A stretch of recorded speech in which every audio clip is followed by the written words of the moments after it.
My name is David. Welcome to Yankees Central, where we talk about everything New York Yankees, and we cover other things as well. So this is episode 3, and we are going to talk about the series that we just finished up, which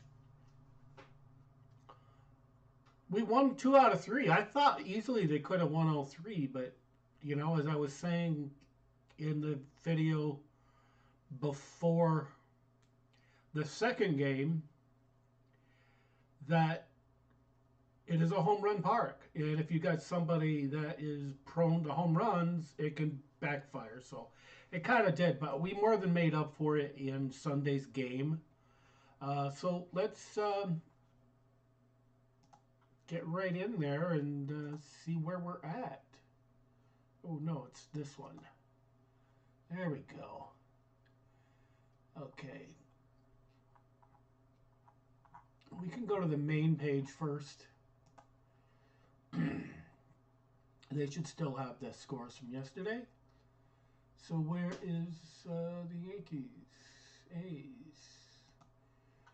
13-8. And I watched a good share of it, if not all of it. And we definitely had some crazy nonsense going on. I loved it. I love the fact that our bench players came in there and did some stuff. Austin Wells, he's just going to continue to hit miserably, but as long as he keeps walking, it kind of absorbs the pain a bit. Of course, Trent Grisham is hitting better as of late. He's finally over 200. We really need to get McMahon rolling, which I highly doubt it. His pedigree really isn't that good. When he was in the Rockies, he was hitting 230 or something, and he had no pressure there. Well, he's got pressure here, and he just can't perform, and we've got people in there that'll get right in there and do the job. And as I was saying, the big issue was the home runs. From our game, our perspective, we won this one. Will Warren, once again, 7-1 now. The one before that, I think he gave up 3 home runs. Weathers did. So there's that. Anyway, let's get a preview of what's going down. No, we don't need that. So tonight's game, which this should be an hour before the game anyway, uploaded. Cam Schittler going against Joey Cantanillo. And then we got Garrett Cole once again, his 3rd start of the year, against Gavin Williams. And then on June 4th, which is going to be the Thursday, it's going to be a 1:35 start. Carlos Rodon. And these are all at Yankee Stadium, which is awesome. And then we got the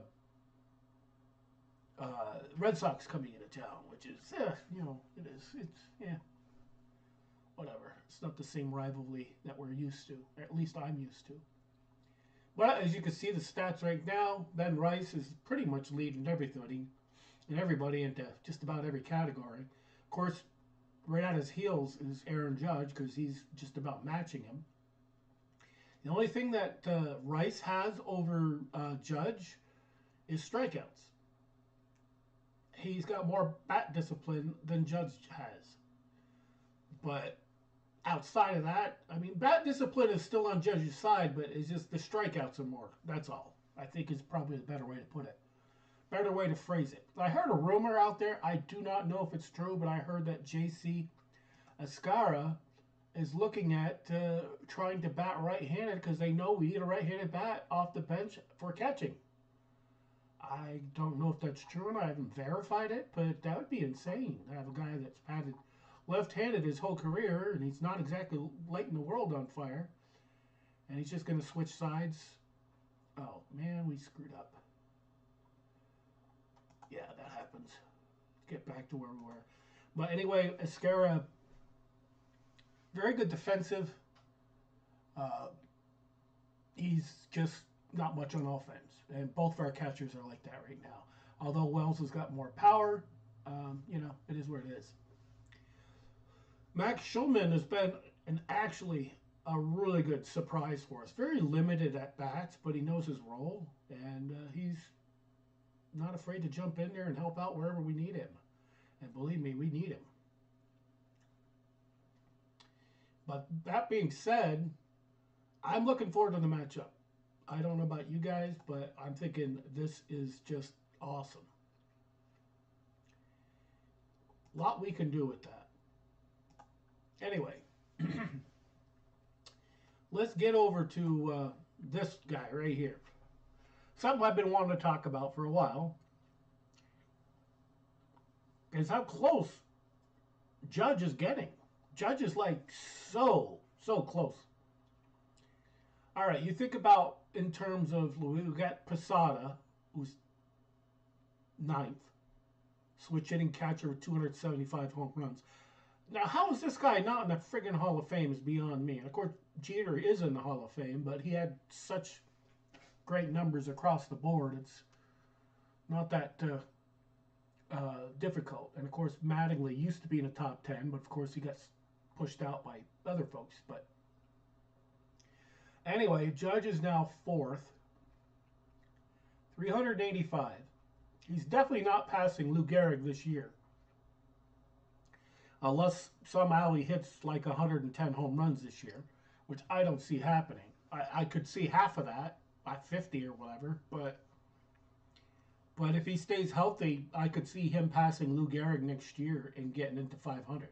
Now that's just if he's healthy. You don't know. He's had some injury history in the past. That does not mean that you know they're going to come back. It's just the reality. Reality is just telling you this is what's what. But I don't know. What do you think, guys? Do you think that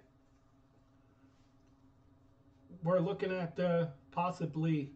I know we're going to get 40 this year, or 400 rather. I know we're getting that. But are we going to have maybe 500 next year? If not next season, certainly the season after that, you'll certainly get there. But anyway, that's pretty good. I'd like to do a top 10 first baseman of the Yankees all time. And we could do that right now. So we got top 10. We got Lou Gehrig, number 1. Mark Teixeira's 2. Tino, 3. And then we go down the list, and it's like, got Ben Rice here and Greg Bird. Ben Rice is just like, all he needs to do is hit like 30 more home runs and he'll pass Wally Pipp. So we've not had very many home run hitters. This is screwed up because this is not right. Because 222 is Mattingly. That's messed up. This is not right. It should, you go from team to team or from position to position. It should tell you the top whatever in that position, and it's not doing that because where's Mattingly? Mattingly should be right here. He should be ahead of Tino. And, you know, oh well, it is what it is. But anyway, that's what I got for that.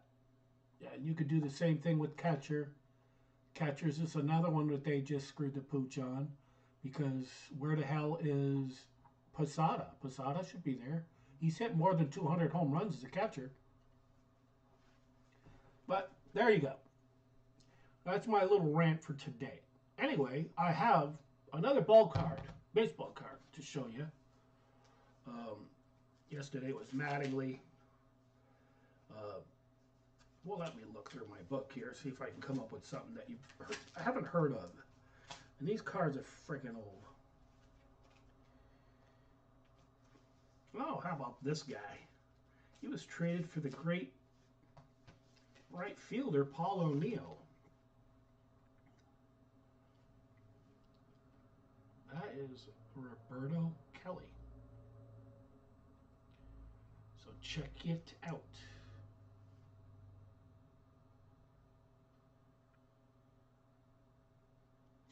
Yep, he was a good center fielder. Man, the center field really good. And we had a guy, Bernie Williams, that was pushing him, so he was flipped, I think, for Paul O'Neill. So it allowed Bernie to do center and Paul O'Neill to do right. And all was right with the world after that. But that's where we're going to end it right now. I predict for the next 3 games, we're... who the hell we were going against again? The Guardians, I think it was, right? Yeah. The Cleveland Guardians. It's a pretty good team. They're first place, so it's actually going to be a pretty decent matchup.